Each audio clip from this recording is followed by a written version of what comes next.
საღამოშიდოვისა დღეს ვილაპარაკებ ბორხესის პატარა მოთხრობაზე მიახლოება ალ-მუტასიმთან. მოთხრობა არის დაწერილი უცნაურად, ხო რაღაც რევიუს სახით, თითქოს ლიტერატურული რევიუ არის წიგნზე, რომანზე მირ ბაჰადურ ალის რომანი. რომელსაც ქვია მიახლოება ალ-მუტასიმთან და ამ რომანმა რამდენიმე გამოცემა ჯერ გამოცეს, არის ორ გამოცემაზეა ლაპარაკი 1932 წლის და 1914 წლის გამოცემაზე და ეს 32 წლის გამოცემა არა ხელმისაწვდომი ავტორიზმის, აი ყურმოყრით იცის ამის შესახებ სხვა კრიტიკოსებისაგან და 34 წლის რომანი მის ხელთაა და ამ რომანს ახალი სახელიც ქვია საუბრები კაცთან, რომელსაც ქვია ალ-მუტასიმი, ანუ მოთამაშე სარკეები, თუ ცოცხალი თუ მოთამაშე სარკეები, ასე სათაურია. ეს რომანი უცნაური რომანი არის ერთის მხრივ არის დეტექტიური, მაგრამ მეორეს მხრივ არის რაღაც მისტიური ნაკადებითო. რაც აახლოებს ამ რომანს ჩესტერტონის შემოქმედებასთან.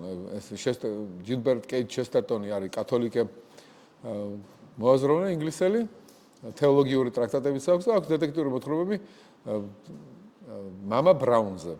Wisdom of Father Brown, რომელიც არის სასულიერო პირია, მღვდელია, რომელიც იკვლევს საქმეებს, დანაშაულებას. და ამდაგვარი რომანია ესეც, სადაც არის ეს დეტექტიური ასპექტიც და არის ამ დროს მისტიური ნაკადები. არის ახალგაზრდა კაცი, რომელიც სახელიც არ ვიცი და ეს დანიშნულია, რომ მის სახელი არ ვიცით, საინტერესო ამ სახელს პროტაგონის სახელი არ დაარქვა ამ ავტორმა. და მოყვება შეტაკებაში, ეს რეალური ისტორიული შეტაკება იყო მუსლიმებსა და ინდუსებს შორის და ეს მუსლიმია თვითონ, მაგრამ დაკარგული აქვს რწმენა. ანუ ღმერთის არასწავს, განუდგას წინაპრების ტრადიციას, რაღაც მოათეისტო კაცი არის, ახალგაზრდა სტუდენტი. და აი ამ შეტაკებაში, როცა ინდუსები აგურებს ესვრიან მუსლიმებს და იწყება იქ სისხლიანი შეტაკება, თვითონაც მოკლავს, ან გონია რომ მოკლა ერთი ინდუსი. და გაიქცევა, რომ არ დაიჭიროს პოლიციამ. გაიქცევა გარბის და ძაღლები გამოიკიდებიან, მე სადაც ბაღში შევარდება, იქ ტაძარი არის ინდუისტური, როგორც ჩანს, იმიტომ რომ იქ გვამებს დებენ პირდაპირ ღიად და აქ კიბეებზე ამ ტაძრის კოშკზე აქ ნახავს ყველაზე საძაგელ კაცს, რომელიც პროფესიაც ყოფილა თურმე რა, რომ ის ძარცვავს გარდაცვლილებს, ოქროს კბილებს აცლის გარდაცვლილებს. ვისაც იქ მიაგდებენ ხოლმე. და ესეც გონია რაღაც ამ საქმეზე არის ასული და ისინი ჩვენსავით გარეწრები არიან რაღაც ლაპარაკობს, მაგრამ თან ბოლომდე ცუდი არ არის თითქოს, აი ფსკერზე არ არის თქვა, ესეთი ფსკერის ადამიანი, ბოლომდე ფსკერზე არ არის, იმიტომ რომ ამოს რომ მე აი ხარის ფუნითო გავიწვინდე ამას წინათო, რაღაც განწვენდეს რიტუალი თქვა ინდუისტური და აგინებს ვიღაცებს, კიდევ ისინი საძაგლები არიან, ვიღაცები თავისზე უარესებიც ყოფილან თურმე. ეს დაიძინებს ამ ტაძრის სახურავზე, სადაც ამ გვამებს აგდებდნენ ეთყობა და რომ გაიღვიძება, ხედავს რომ იმ ტიპმა ფულიც წაართვა, სიგარეტიც წაართვა, ყველაფერი ანუ გაძარცვა რა, ეს ვითომ ამისი შეამხანაგდნენ იმ ღამეს, რაღაცა სოლიდარობა იყო თქო მათ შორის და ესაც გაუძარცვავს. და აი უცნაური რამე იყო რომ ახსოვს რომ ეს კაცი აგინებდა ვიღაც ქალს. და ფიქრობს ახლა რომ ასეთი საძაგლისგან გინება უნდა იყოს კომპლიმენტი. ანუ უცნაურობაა, ესეთი ცუდი კაცი თუ გაგინებს, ეს უნდა აიღო როგორც დითირამბა, როგორც ხოტბის შესხმა და ფიქრობს რომ ვინ არის ასეთი ღირსეული ქალი, რომელსაც ეს აგინებს, ანუ ხოტბას ასკავს. ცუდი ადამიანი თუ ხოტბას გასკავს ასე, გაგინებს ასე, ეს იგი ესა დიდი შექება შეიძლება. საიდან არის ეს ვინ არის? ანუ დაიწყო ამ ქალის ძებნა და ამ ძებნას იწყებს ასეთ წერია. ნელი და მტკიცე ნაბიჯით გაუდგაო გრძელ გზასო. ნელი და მტკიცე ნაბიჯი გამოხატავს რაღაც, ხო? ეს არის მისი ცხოვრებისეული გადაწყვეტილება უკვე. არ არის როგორ თქვა, შემთხვევითი რამე კი არ არის მოვლენა მის ცხოვრებაში, არამედ გადაწყვიტა რომ მოდი რაღაც მნიშვნელოვანი უნდა აღმოვაჩინო ხა, ვიღაც ქალი უნდა ვიპოვო, რომელიც ძალიან ღირსეულია. იმიტომ რომ ასეთი ხალხი მას აგინებს. მთავარი საკითხი რაც დადგება მის წინაშე, ფიქრობს ასე რომ აი მუსლიმებმა მოკლეს, მუსლიმებმა და ინდუსებმა ერთმანეთი დახოცეს, ხო? მეც შემომაკვდა ვიღაცა, ან შემომაკვდა, ან არ შემომაკვდა, ყოველში მგონია რომ შემომაკვდა ვიღაცა ინდუსი. მაგრამ ჩვენ მუსლიმებთან ერთი ღმერთიანობა არის, ერთი ღმერთია, ხო? და იქ არის მრავალი ღმერთი. რამდენი ვარსკვლავისა, ამდენი ღმერთი არის. ანუ ეს ღამის ლოგიკა არის ინდუიზმში, ამ მონოთეისტურ რელიგიებში დღის ლოგიკა ერთი მზე და ანათებს ერთი მზე ყველაფერს. კიდე ღამის ლოგიკა, რამდენი ვარსკვლავისა, რამდენი ღმერთი. ანუ ეს ორი ლოგიკა, ორი თეოლოგია, ორი რაღაცა სამყაროს ხედვა ერთმანეთს დაეჯახა, მაგრამ მე ჯერაც არ ვიცი, რომელია მათ შორის მართალი. რომელი ფლობს ჭეშმარიტებას. ანუ ამას აქვს რწმენა ჭეშმარიტების აქვს, მაგრამ არის ის რომელ რელიგიაში არის უფრო გამოხატულია ჭეშმარიტება. ანუ რაღაცა რელიგიის მიღმა განცდა აქვს ჭეშმარიტების. ფიქრობს რომ ეს ჭეშმარიტება რაღაც უნდა იყოს ზოგადკაცობრიული, ამიტომ მე შემიძლია დავსვა კიდეც საკითხი. მე გამოსული ვარ მაშინ ისლამური ამ რაღაცა სტრუქტურიდან თუ სვა ასე დიდ საკითხს, რომ სად უფრო მეტადაა ეს ნათელი ჭეშმარიტების წარმოდგენილი ისლამში თუ ინდუიზმში. ესე იგი რაღაცა სხვა დონეზე უნდა გავიგო ეს. მარტო ის არ კმარო რომ მე ჩემი ტრადიცია ვიცი და ის არის ის აცხადებს თავს ჭეშმარიტად. ესე იგი ჭეშმარიტება რაღაცა რაც მსჭვალავს ყველაფერს. ესე იგი კულტურა კი არ განსხვავებს ჭეშმარიტებას ან რამე კონკრეტული რაღაცა სტრუქტურა ამ კულტურის. არამედ ჭეშმარიტება ისაა რაც ამას შეიძლება აღემატებოდეს, ანუ სხვაგან იყოს და ეს რაც აღემატება ამას ამ კულტურას შეიძლება აღმოჩნდეს სხვა კულტურებშიც.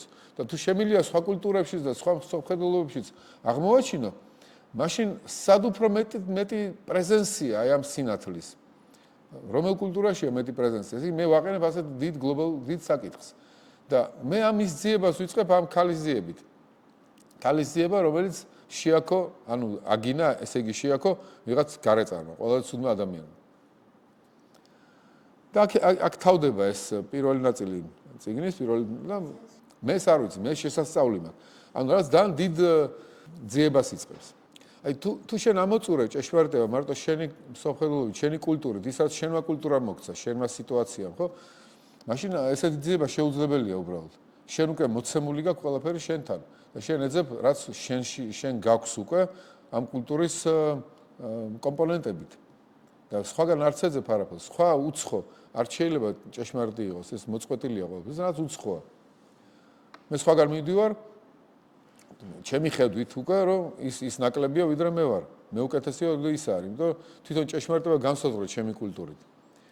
ეს ასე არ აკეთებს, ეს აფართოვებს, ანუ უშვებს იმას, რომ შეიძლება სხვაგანაც იყოს ჭეშმარიტება და თუ სხვაგანაც არის, ესე იგი არ დაიყვანება რომელიმე ერთ კულტურაზე, ესე იგი რაღაცა რაც გამსჭვალავს თელ კაცობრიობას, სადაც კი ადამიანები არიან და ადამიანები არა მარტო როგორ თქვა, ყველა ადამიანში შეიძლება ეს რაღაცა აღმოაჩინო.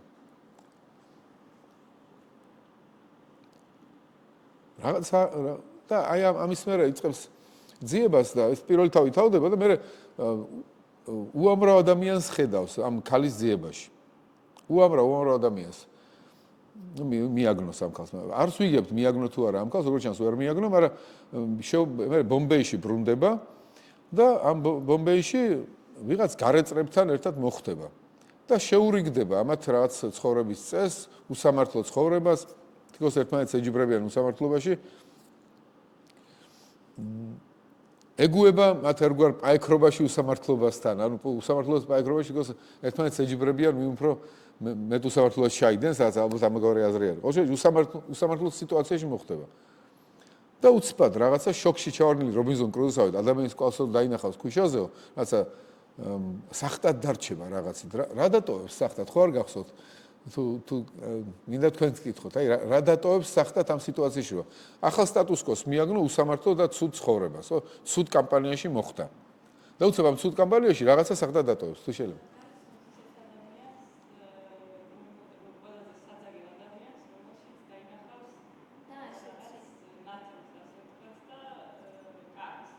ხო, უცებ მოულოდნელად სრულიად დაინახოს, რომ ვიღაცა ერთ-ერთი ეს გარეწართაგანი, ვისთანაც ურთიერთობს ყოველდღიურად, რაღაცა სხვანაირად იტყვის.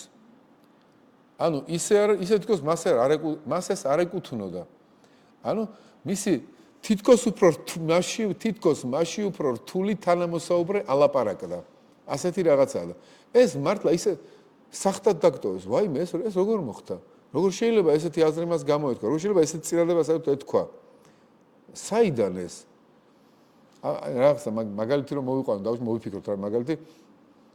ესეთი რაღაცაც ეწერა, რომ ნაძირალა დროებით წესიერი ვერ გახდება. კი, ანუ ეს იქვე ამბობს მე, ხო?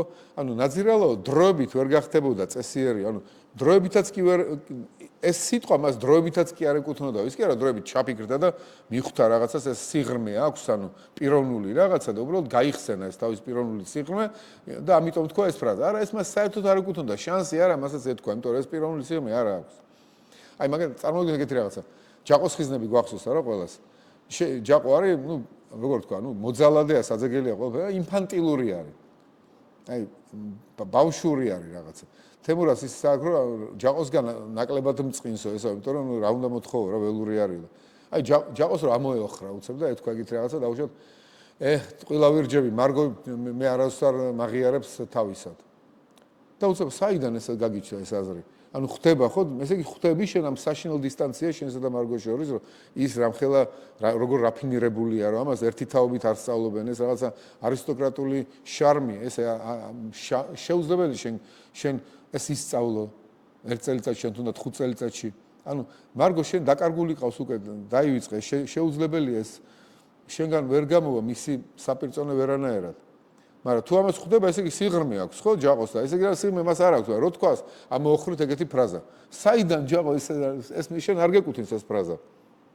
შენ ინფანტილური ადამიანი ხარ, შენ ბრტყელი ხარ და ეს ფრაზა გულისხმობს რაღაცა დარდს უფრო დიდის მიმართ და ესე ბრტყელი არ გამოდიხარ.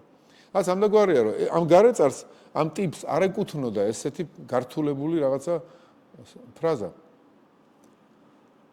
და ამიტომ ერთადერთი დასკვნა გააკეთა, რომ ესე იგი ეს კაცი ეს მისი არ არის. რაც თქვა, მას არ ეკუთვნის. ესე იგი მან საიდანღაც თქვა, აირეკლა ვიღაცა ამითი. ვიღაც სხვისი თქვა რაღაცა, ანარეკლი თქვა. თქოს რა ვიცი, თუთიყუში არის, ასე ვთქვათ ამ სხვის რა. მისი ხმის თუთიყუში გახდა. და აირეკლა ის სიღრმე, რაც სხვისგან მეეცადა. ამიტომაც შენელდა ეს ბოროტება რაღაცა დაინახა რა ბოროტების შენელება.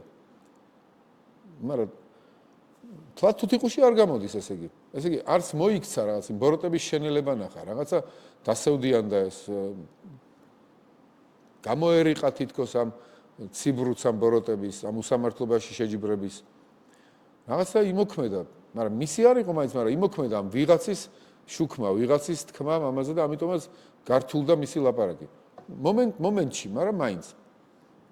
და დასკვნა გააკეთა, რომ სადღაც სოფლიოში არსებობს, ესე იგი სადღაც სოფლიოში უნდა არსებობდეს კაცი, რომელსაგანაც მომდინარეობს ეს სიცხადე, ეს სიკაშკაშე, რომელიც ასხივებს ამ ყველაფერს.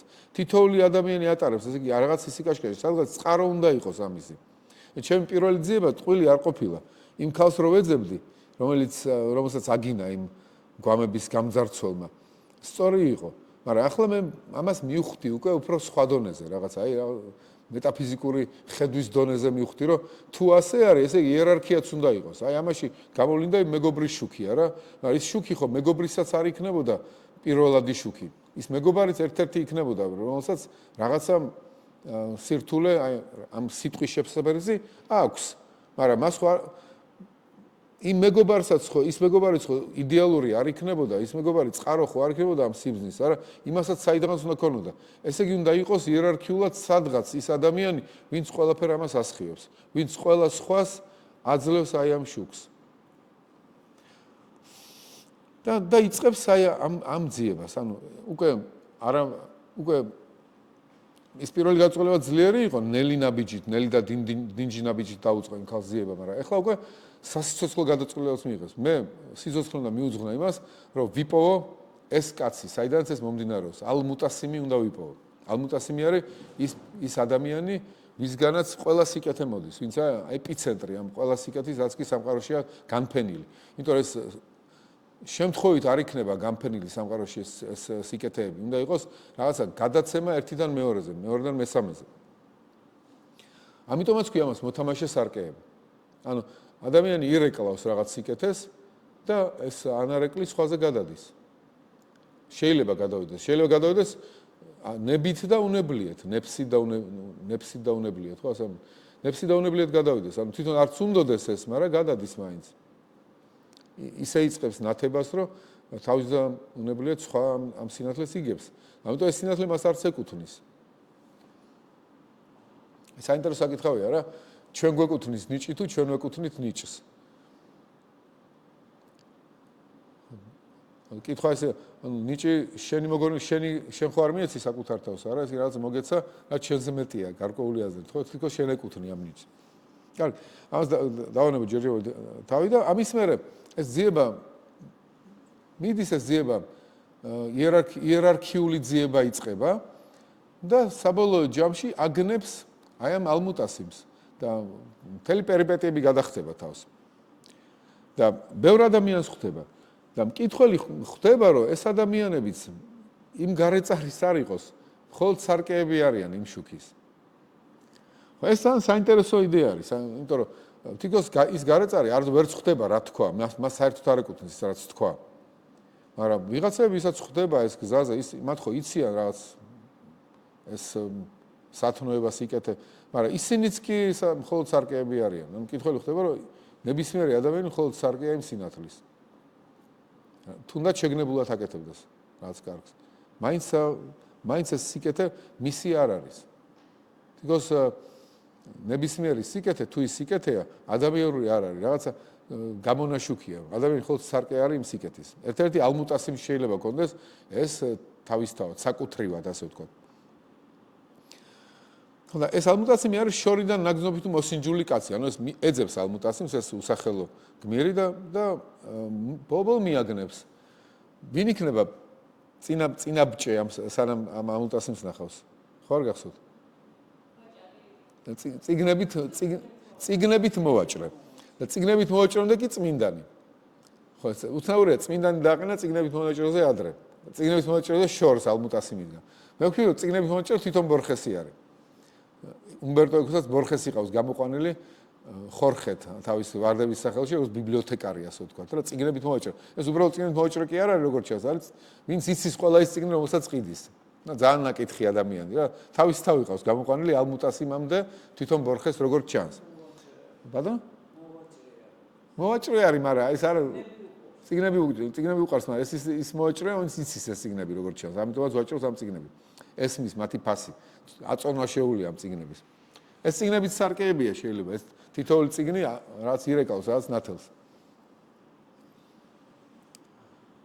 ხო და შეიძლება ასე ტექნიკურ მათემატიკური ფორმულა გამოიყენოს, რომ ბაადურის მძიმე დაფხრახტული რომანი ზეაღმავალი პროგრესია, რომელიც საბოლოო პუნქტი შორიდან ნაგზნობით მოსინჯული კაცია სახელად ალმუტასიმი.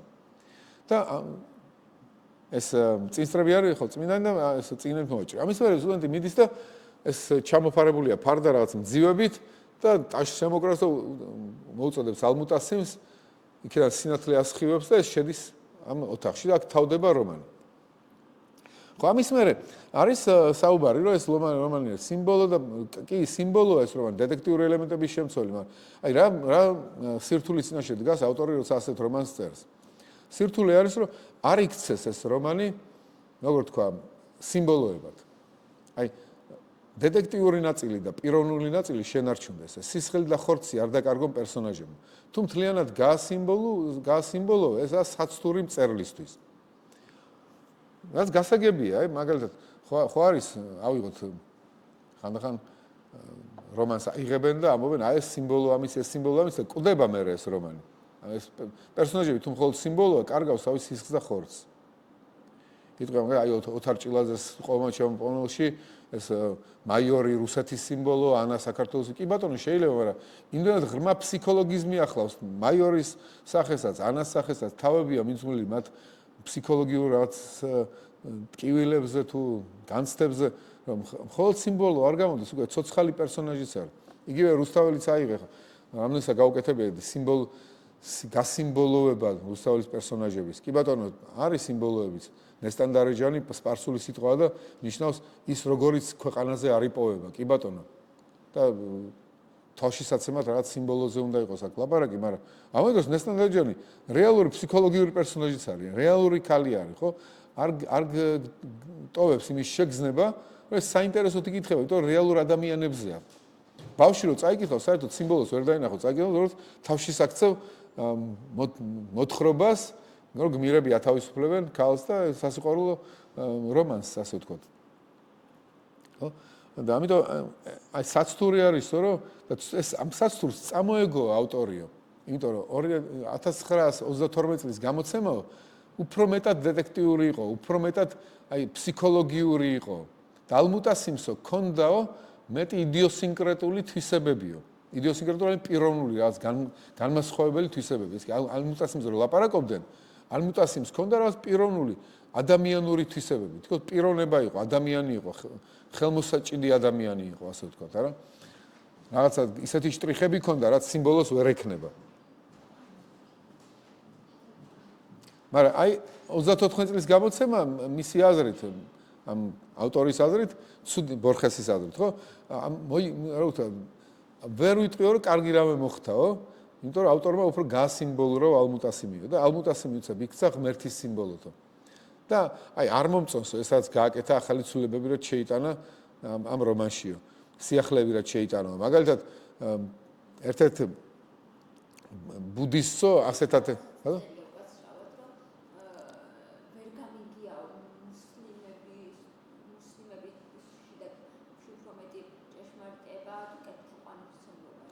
ხო, ამაზე ვილაპარაკე, რომ ის სვავს ასე შეკითხოს, რომ ჭეშმარიტება და ის ნათელი, რომელსაც მე ეძებს, არ განისაზღვრება ერთი რომელიმე კულტურით, რომ ეს რაღაცნაირად კულტურისგან დამოუკიდებლად, ნებისმიერი თეოლოგიური ხედვისგან დამოუკიდებლად, ისედაც არის სამყაროში გამფენილი ეს სხვადასხვა პიროვნებებში ეს ნათელი და მისი წყაროც უნდა იყოს რომელიმე ერთ პიროვნებაში.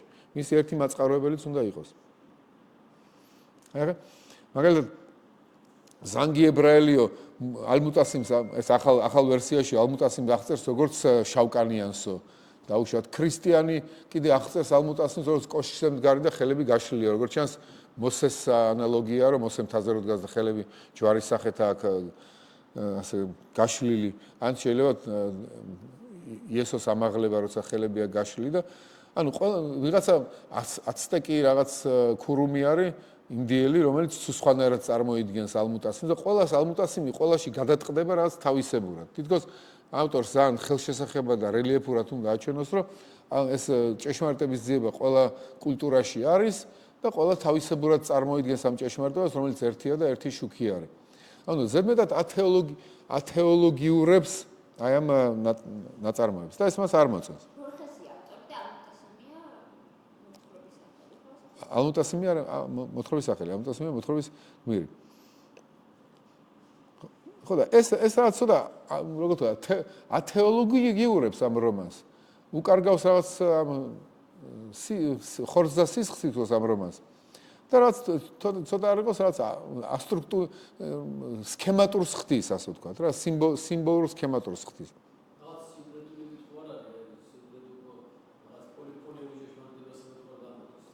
შეიძლება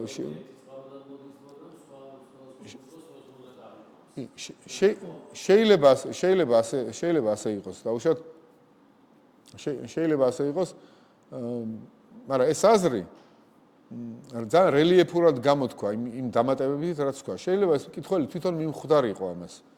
მაგრამ არ დაუტოვა კითხოს ამის შანსი, იმიტომ რომ რაც დაუმატა ახალი რაღაცები ამ რომანს, რითიც აუცილებლად კითხველი იმ მიმართულებით წავიდა, თეოლოგიური მიმართულებით. შეიძლება კითხვა გამორჩეს თეოლოგიური ნაწილი და სხვანაირად წაიკითხოს დაუშვება. ეს თავისუფლება აღარ დაუტოვა ავტორმა, იმიტომ რომ რაღაცები გახაზა. აი ებრაელმა ასე ნახა, ქრისტიანმა ასე ნახა, ამ აცტეკმა ქურუმმა ასე ნახა, ესე იგი ეს ამაზეა. ანუ რაღაცნაირად დაუღეჭა რა მკითხოს, რომ ამ მიმართულებით იფიქრე. ხო და ეს არ იყო კარგი რომანისტვის, როგორც რომანისტვისო. მე უფრო თეოლოგიური ტრაქტატის სახე მისცა უფრო და რაღაცა იდეა გააბატონა თვითონ ამ დრამაზე და ამ რა ვიცი ამ თქოს უფრო დიდაქტიკური გახადა რომანი და შეიძლება ნაკლები დიდაქტიკური გაეხადა და მკითხველი თვითონ გამოეტანა დასვლა. ამ მკითხველს დაუღეჭა, რომ ეს აი ღმერთზეა, რომელსაც ადამიანი ეძებს და ყველა კულტურა თავისებურად განიცდის მას და თავისებურად ასახავს მას. კულტურებს შორის იერარქიაზე არ ლაპარაკობს. დაუშვათ ამას უფრო მეტად აქვს, ამას უფრო მეტად, ყველგან შეიძლება იყოს წარმოჩენილი. ყველას ესმის ალმუტასიმი, ყველა განიცდის მის სინათლეს. და ნუ მაგრამ ახალ დამატებებშიო ყველაფერი ცუდი არ იყო. ერთ-ერთ დამატებაში იყო, რომ ამ ახალ გამოცემაში, ძველ გამოცემაში არ იყო, რომ თვითონ ალმუტასიმიც ეძებსო. ანუ მარტო მას კი არ ეძებენ, ალმუტასიმის ეძებს თავისნაირს, ანუ ალმუტასიმის ეძებს თავისი საპირწონე სინათლე სხვაშიც ნახოს. ანუ თქოს მოწყენილი ალმუტასიმი რომ ვერ უზიარებს თავის თავს, მისნაირი არავინ არ არის და უნდა თავისნაირები გახადოს სხვები, რომ მათთან იურთიერთოს.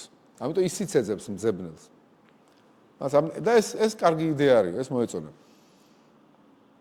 და კიდევ არის დამატებები, რომლებიც ძალიან მას მიაჩნია, რომ სწორი და კაი დამატებებია, რაც ღირსებას მატებს. რომელიც მაგალითად ერთხელ ეს მძებნელი სტუდენტი მიხვდაო, რომ ეს ადამიანი უნდა იყოს ალმუტასიმის მეგობარიო. საიდან მიხვდაო? ხო არ გახსოვთ? საიდან მიხვდა და კამათში მოუგო, ვიღაცამ თქვა რაღაც სოფიზმი, ამას შეძლო ეს სოფიზმი გაებათილებინა, მაგრამ თავი შეიკავა, იმიტომ რომ არ ეხალისა, იმიტომ რომ დავამარცხე კამათში ვიღაცა. აი ეს თავშეკავება აჩვენებს, რომ ძალიან ამაღლებული სულის ადამიანი იყო. რაღაცა ჭეშმარიტების სახელითაც კი არ უნდოდა რომ დაეჩაგრა ვიღაცა. ასე რომ თავისი სიბრძნით ან უკეთესი აზრით რა ძალიან დიდი თავშეკავება გამოხატა. ესე იგი დიდი დოზით ატარებდა იმ ნათელს, ასეთი ფაქიზად რომ მოიქცა და არ გამოიყენა თავისი ცოდნის უპირატესობაც კი. და აი დელიკატურობის ეს დოზა აჩვენებს, რომ ის უნდა ყოფილიყო ალმუტასიმის მეგობარი. ამას მიხვდა ეს, იყნოს ასე და აი გამოგიცანი ამ ქმედებაში ალმუტასიმის მეგობარი უნდა იყო. ხაშე გამახსენდა ირლანდიურ მონასტირში იყო ეგეთი კანონი, რომ შუა საუკუნეებში ძველ მონასტირში, მე-7 საუკუნის ერთ-ერთ მონასტერში იყო ეგეთი კანონი, რომ დაუშვათ გამათრახებები იყო რა.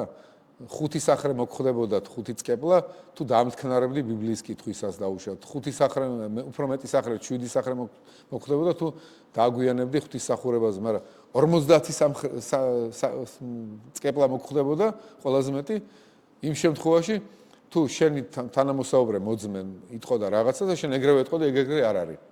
თუ ეგრევე გადაუვლიდი ასე, თუნდაც მართალი ყოფილიყავი, მაინც 50 სახრე მოგხვდებოდა. იმიტომ რომ არ შეიძლება ადამიანის ეგრე რაღაცა გათელვა მისი აზრი, შეიძლება იმასში მან თავისი ღირსება ჩადო, თავისი ასე უყურებს, ეშლება, მაგრამ რატო ასე არ გადაუარო, პატივიეც იმას, თუნდაც არასწორად ამბობდეს, ეგრევე ნუ რაღაცა იერიშ ნუ მიიტან. ასე ამდაგვარი მომენტი არის, აქაც რომ ეს ხვდება ეს სტუდენტი, ეს ალმუტასიმის მეგობარი უნდა იყოს. საცდურს წამოეგო ხელოვანთა ეს მხატვრული ხელოვანთა სასურს, რომ სასურს წამოეგო ვერ გაუძლო ცნობას, რომ ყოფილიყო იყოს გენიოსიო. არ ვიცი რას გულისხმობს აქ ბორხესი. შეიძლება იმას რომ ზედმეტად გაიფილოსოფოსა თავიო. და მწერალი არ უნდა წამოეგოს ამ საცდურსო. დარჩეს მწერლად და არ გაფილოსოფოსდესო. არ გახდეს რელიგიური დოქტრინის მაწყაროებელიო. იყოს უფრო თავდაბალი სარკე იყოსო თვითონ. აქ თითქოს ღმერთი შენ თვითონ ახარ ღვთიური. აი რაღაცა შენში არის ალმუტასიმი. შენ უნდა იპოვო შენი ნამდვილი მე. ის ღმერთი კი არ არის გარე, რომელიც უნდა აღმოაჩინო და რაღაც მადლობა უთხრა. არა, შენი თავი იპოვე რაღაცნაირად და ამიტომ ის სიმურგდის მპოვნელება სიმურგდი ვერ იპოვეს და ერთმანეთი ნახეს რაღაც ახალ დონეზე. არა მგონია, უბრალოდ წიგნები არის, ეს სარკეებია წიგნები, მაგრამ ეს ერთი დიდი წიგნი, საიდანაც ყველა შუქი მოდის, არა ჩანს აქ თითქოს. ეს პროტაგონისტი თვითონ ხო არ მარტო თავის თავში ხო არა ჩაკეტილი არა, ის ეძებს, დადის, ბევრს ეურთიერთება, ანუ შუქიდან შუქში მიდის. იგივეა თვითონ ბორხესია ეს, ბორხესი რო კითხულობს ამდენ წიგნს და ბიბლიოთეკარი რო არის, ასე ვთქვათ. ისიც ამ შუქებს ეძებს. სხვადასხვა ავტორიდან სხვადასხვა შუქს იღებს რაღაცა და ეძებს რომ სადა ის თავარი წიგნი, საიდანაც ყველა ეს შუქი მოდის. მაგრამ მე მგონი ამ მოთხრობის ლოგიკა უფრო პანთეისტურია რაღაცნაირად. თვითონ შენ თავში აღმოაჩენ მე იმ აბსოლუტს რაღაცა ალმუტასიმს. თქოს შენ უნდა იპოვო შენ თავში ეს აბსოლუტური შუქი. იგივდება რაღაცნაირად შენთან. ის შენს გეძებს, მაგრამ ყოველთვის შენთან ყოფილა თითქოს. თლათ ვერ ვიტყოდი რომ ეს თლათ ქრისტიანული ლოგიკა არის, იმიტომ ქრისტიანობაში არ არის ეს ქრისტიანული, გნოსტიკურ ნეოპლატონური ლოგიკა არის. ნეოპლატონში არის ეგეთი მონისტურ დოქტრინებში საერთოდ რომ აი შენ გამოხვედი იქიდან და უნდა დაბრუნდე იქ, მაგრამ თვითონ საიდანაც გამოხვედი, შენ თვითონ ახარ. აი პლოტინოსის ხედვა არის ეგეთი, რომ მისი ბოლო სიტყვები იყო: ეცადე, რომ ერთი შენში შევერთო ერთს, რომელიც არის მთელ სამყაროში. ანუ ფაქტობრივად იგივდება შენი ერთი და ერთი ან მთელ სამყაროში ერთი და იგივე ერთია. უბრალოდ გაიაზრო ეს, რომ შენი ერთიდან გამოხვიდე და ერთში ბრუნდები. რაც აი პანთეისტური იდეა არის აქ. სუფიებსაც პანთეისტური იდეა, რომ ძნელი სათქმელია. ახლა ქრისტიანული კულტურიდან იყო, მაგრამ რამდენად ქრისტიანი იყო ვერ გეტყვით, მაგრამ ქრისტიანული კულტურიდან იყო. ეს იდეა თვითონ უფრო პანთეისტურია, სუფიური იდეაც არის. სუფიებთან არის ეგეთი მომენტი, რომ შენ მიმართავს სუფი პოეტი, მაგალითად მისტიკოსი ღმერთს, რომ მე და შენ შორის ერთი კედელია მხოლოდ. და ამ კედელს ქვია რა, დააბოლოეთ, და ამ კედელს ქვია, ეს ცოტა უფრო ქრისტიანული იდეა იქნებოდა, ხო? აქ სუფიური იდეა. ამ კედელს ქვია მე, ანუ მე ილუზია, ანუ ფაქტობრივად უნდა გადალახო. რაც ამდაგვარი არის, ხო, აქაც ეს ჩიტები, რომელიც ბოლო ოკეანეს თუ ბოლო რომელიც უნდა გადალახო, ქვია დაქცევა, განადგურება. ანუ შენ უნდა მიხვდე, რომ მე ილუზია, რაც ბუდისტურ, ინდუისტური, ნეოპლატონური იდეები უფრო არის, აქ ვიდრე ქრისტიანული. ქრისტიანობაში არის პიროვნება, ვისგანაც მთელი ეს სინათლე მომდინარეობს. იესო ქრისტე. იმაზე მეტი ისაა წყარო ყველაფრის. ხო, ამ სკოლიოსთვის, ეს სკოლიო იყო დასახელებული ამ გამოცემებშიო. ის როგორც მეცნიერი, ის თამაშობს ამ ნაწარმოებში მეცნიერს, რომელიც სწავლობს ვითომ არასდროს არ დაწერილ რომანს, რა თქმა უნდა, მაგრამ ისე წარმოაჩენს, თითქოს ეს რომანი მართლა წერია და ეს გამოცემები და თითქოს ყველაფერი სკოლიოები, მითითებებით, რაღაცებით, ეს არის თითქოს ლიტერატურული კრიტიკოსი, რომელიც განიხილავს ამ ნაწარმოებს. იქმნები ღმერთისგან და ღმერთის ნათლის განცდის უნარი გაქვს. მაგრამ ეს საინტერესო არის, რა თქმა უნდა, რომ აი ნიშნავენია ქრისტიანისთვისაც, აი ეს იდეა ნიშნავენია. კი ბატონო, შენამობ რომ ბიბლიაშია ჭეშმარიტება, მაგრამ მარტო ბიბლიაშია ჭეშმარიტება, ეს საკითხი უნდა დასვა. დაუშვათ რომ კითხულობ ჰომეროს, ან პლატონს, ან შოპენჰაუერს, ან სხვა კულტურის წარმომადგენლებს, იქ ყველაფერი სიბნელეა, არაფერი არა, წილნაყარი იმ სინათლესთან, რაც ბიბლიაში არის.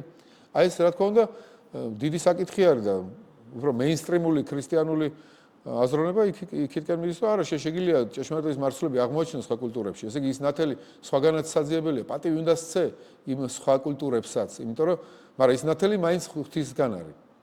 იმიტომ ეს ყველა სიკეთე, ყველა ჭეშმარიტების წყარო ღვთისგან არის და ბიბლიაში ეს ამ ღმერთის შესახებ ყველაზე ცხადადაა ნათქვამი.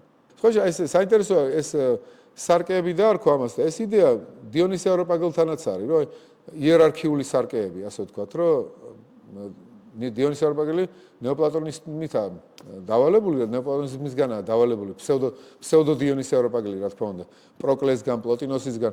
მას აქვს ეგეთი ანგელოზური იერარქიის იდეა, რომ ღვთის ნათელს ეს ანგელოზური იერარქიები როგორც სარკე ირეკლავენ და ერთმანეთს გადასცემენ ასე საფეხურებრივად. პირველი იერარქია უფრო სავსეთ იღებს ამ ნათელს და უფრო გამჭვირვალედ გადასცემს მერე სხვა უფრო დაბინდულად და ასე შემდეგ. ანუ ნათელს სხვადასხვა ინტენსივობით იღებენ სხვადასხვა ანგელოზური იერარქიები. და მერე აქ ადამიანამდე ჩამოდიან, ასე ვთქვათ, და ადამიანის ამდენი იერარქიული ფარდების შედეგად იღებს ამ ნათელს და გადასცემს მერე თავისზე დაბლებს. ანუ რაღაცა იერარქიული წყობა არის სამყაროში, სადაც ნათლის გადაცემის საფეხურებია ყველგან. და იდეა, რა თქმა უნდა, საინტერესო იდეა, რომ სიკეთე ადამიანს არ ეკუთვნის. ყველა ადამიანის სარკე არის. რამდენად სწორია ეს იდეა არა ვარ დარწმუნებული. კი ბატონო, შეიძლება შენ თქვა, რომ სიკეთე შენ არ გეკუთვნის, სიკეთის წყარო ღმერთია და ღმერთი შენ არ ახარ. დაუშვათ, ქრისტიანული აგებით, ხო? მაგრამ ხო შეიძლება შენ ითანამშრომლე ამ შუქთან. ანუ ის შუქი მარტო თავისთვის კი არ არის უკვე.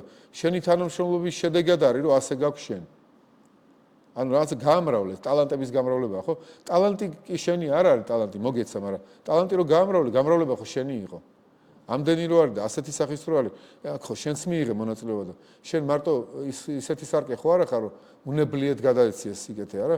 შენ ისეთი ხარ, ვინც იმუშავე ამაზე და ამიტომ გესმის რას გადასცემ. უნებლიეთ არ წამოგწდება არაფერი. ჯაყო არ ახარ, ასე ვთქვათ, რომელსაც შემთხვევით წამოსთა, რომ სად მე და სად მარგო. ასე რაღაც არ უთქვია, ვერ უთქვის ჯაყო, არა?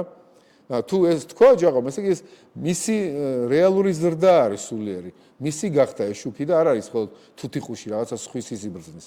და ბევრი ასეთი ფიქრი შეიძლება აღგიძრას აი ამ პატარა მოთხრობამ, რა ძალიან საინტერესო მოთხრობა და აქ მე გავჩერდები და ახლა დავალდები თქვენს იდეებს, თქვენს რეაქციებს, თქვენს შაბეჭდილებებს.